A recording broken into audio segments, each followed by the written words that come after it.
Peace and love, brother. How That's you an doing amazing today? intro. So how are you doing today? Thank you. Yeah, really excited to be on for the second time and to see you again, Jason. And yeah, we have a lot of things to talk about. So let's get straight into it. You know, here at the Matrix University, personally, I talk about us being in a matrix simulation built of sound frequencies, of lights and harmonics. So let's get into the Fibonacci time frequency. Right here, we see an advanced structure and we see some type of arc. Can you Yep. explain this picture for us further, Charles? Yes, I'd love to. This is an incredible topic. It's really esoteric. It gives us a lot of insight into what buildings in ancient cities that are on energy lines, what they were built for, and how they were benefiting the original occupiers. Yeah, we have some amazing old architectural drawings here. Also, uh, we have an equilibrium mathematical chart, which is just incredible. Like when I first saw it, it was pretty much what I was thinking at the time, Mm-hmm. and it was just given to me. First of all, I'd like to talk about the Fibonacci sequence. And I know you guys, we just started the show this straight with the fist pump. Charles, do you want to give an introduction to yourself before we get going about what you're on as far as the knowledge and what they can expect from this episode, and what really brought you on the journey of discovery that there was something else to reality, something more to religion, history, and where are you today uh, with your discoveries, and what do you feel the gift that you have can bring to the world? I know that's a full loaded question, but Yeah, that's a nice. I mean, it's a big question. But I mean, physically, how did it begin? I mean, I guess I was online. I guess I was forced into a situation where I had to teach online, and I decided to just look deeper into what was actually kind of going on around me. And I always had um, a bit of a kind of a strong sense of deja vu, especially when I started to explore Asia, East Asia, and having the privilege to travel throughout East Asia and being confronted with buildings and architecture that I would never have associated with Asia, then being given uh, a history that just didn't answer any questions, but was kind of almost toxic because I I found it ridiculous. I found like I was being treated like a child. I mm, have a great passion for architecture. I did study architecture, but I moved into uh, creative writing as as a child, as a student at university, and then I went really deeply into art history for a while, and then I moved back into a graphic design and creative writing. mm, I do know a few things about art history, and I know, as does anyone who studied art history, that there was a sudden loss of greatness. That there was this sudden event in the 1800s, maybe early 19th century, where art became uh, uh, child childlike.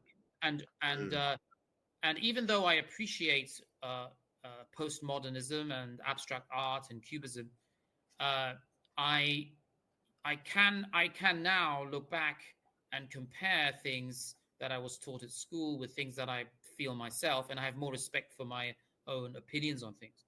And I think that's what the acquisition of knowledge, that there are so many people in the online community that have the same opinion, that something happened in the late 18th century, early 19th century, that feels like a reset of the knowledge and the creativity of all mankind. And it's not just in the paintings. You know, Mm. I mean, people spent their, I mean, there's this always this narrative, oh, people spent their whole life painting. They were getting paid to draw realistic, beautiful texture and, anatomically correct paintings, like Michelangelo. Uh, I mean, the Sistine Chapel, for example, things like that. Uh, It goes uh, into what we have here with the Fibonacci sequence in yeah, time, as if and they were artists using that. were Yeah, leaving yeah, codes.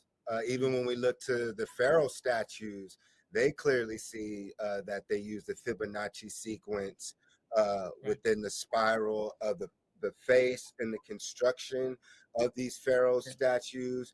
And that is mind boggling because that speaks of a yeah, it's insane. higher advance knowledge and information, which means there was an Yeah. education system, which means that Well, it someone had shows you that they were using mathematics, and anything like that. About 3 years ago, anything that sounds like that, like sounds like it's mathematics, it's a rule running throughout centuries of time, then the cards start to, fall, the dominoes start to fall, and you realize that maybe our timeline's wrong. Maybe these people were communicating with each other.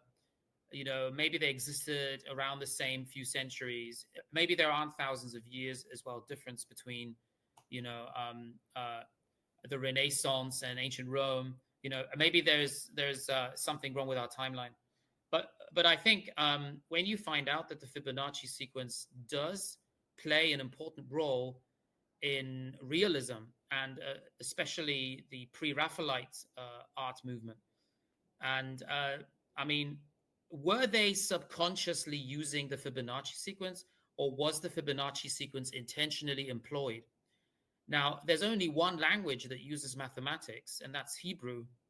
So Hebrew is very different than English because it's actually using mathematics to structure the language. I don't want to go too deeply into that today because we have other things to discuss. But yeah, so the Fibonacci sequence can be seen in some very important paintings. So when we Uh, have this archway right here, and it speaks yeah, of the sixth octave. Now, those viewing, it might not be as clear as we want it, but Charles, no, can you it's not great. explain the picture to the right, which is a physical picture, and then to the left, we see octaves, as if there's a vibration in this art, and does this art actually give off a tone and a frequency? Yes, but we have to look at frequency as something more than just sound. So I wanted to show you this. This is something I didn't send you. This is Okay. a famous Japanese painting. I don't know if you can see that. Yes, we could So, see it. so that's the Fibonacci sequence in the wave. That's probably the most obvious one. That is Mm, also an incredibly famous uh, representation of the original painting. And then if you look at this one, which is probably my favorite painting, I don't know if you can see that. This yes. is uh, yeah, this is also a very good representation of the human condition. So you have this connection, this inspiration.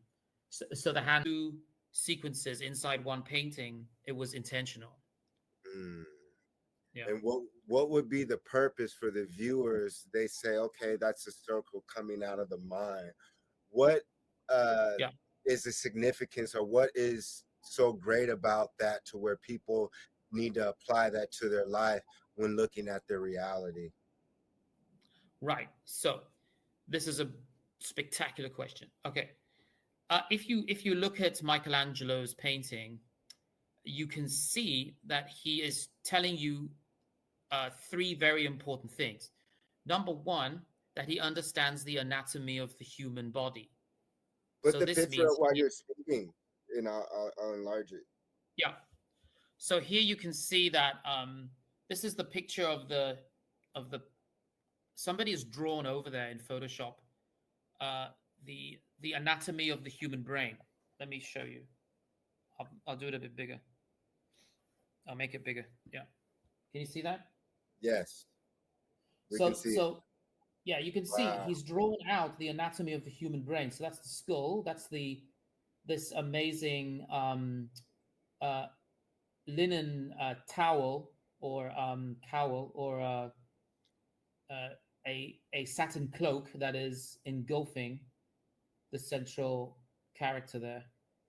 So Michelangelo did that intentionally. He actually tried to kind of show off. Look, we are civilized. We are probably at the pinnacle of human civilization.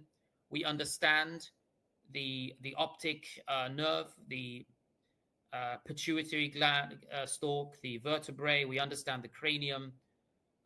We are way above anything else on Earth at this time. Probably one of the most intelligent civilizations.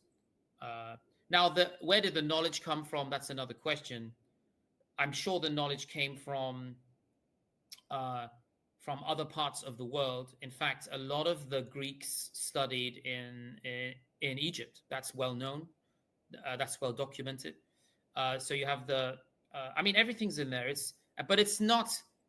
He's not putting it in your face. He's not drawing a brain on top of a building. That's not good enough. These people wanted to hide it. There was going to be symbolism so that some people would understand and some would not. So that's exoteric, esoteric. Exoteric, a lot of people understand that. Esoteric, most people don't. So why is the Fibonacci sequence so important, right? That was your question. So the Fibonacci sequence ends with the pineal gland because that's the part of the anatomy. So the fact that Michelangelo painted the Sistine Chapel centuries ago, understanding the power of the pineal gland, means that he must have had some kind of African, Egyptian tutelage, mentor. He must have gone to a Moorish university, most likely, which is that's my own personal take on it. Okay, that I mean, everyone Well, has their own opinion. when you speak on the Moors, can you give any knowledge on that?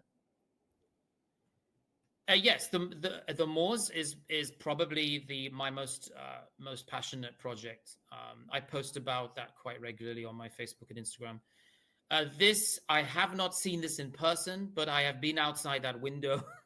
So I couldn't get inside last year. It was not open because someone tried to steal something. Oh, There was a really? theft. Yeah, this city is so important. There are giants all over the place, massive things, symbolism, lotus flowers, like rebirth. It's such an important city. It's called Dresden. Yeah, And where is it's this in Germany. located? In Germany, and they're In housing Germany, this statue right here.